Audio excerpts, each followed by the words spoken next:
C'était une première à Sotteville pour le sprinter français Christophe Lemaître qui s'alignait dans sa distance favorite. Il s'est imposé, établissant même le nouveau record de l'histoire du meeting avec 20 secondes 47.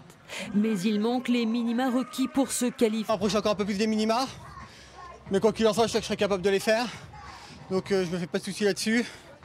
Et c'est vrai que de toute façon le 200 mètres, c'est là où je me sens le plus serein, le plus en confiance. Surtout que je sais qu'il est très perfectible. Parce que je me déporte en sortie de virage, ça se voit et du coup je perds un peu de temps pour me relancer. Mais ça c'est le fait de d'avoir voulu envoyer.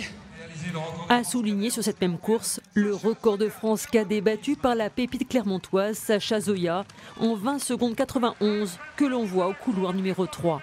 À 17 ans, cet athlète ne cesse d'étonner avec 4 records cadets en 2019, 2 records du monde et 2 records de France. Je suis content, finalement à 200.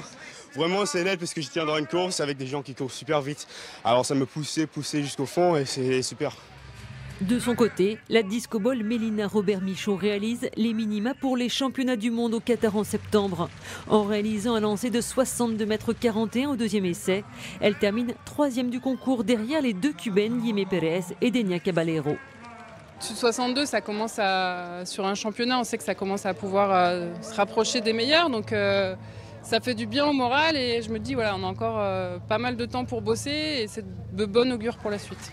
Enfin, sur les haies, Dimitri Bascou a réalisé le meilleur chrono de sa saison en 13 secondes 45 et finit 2e.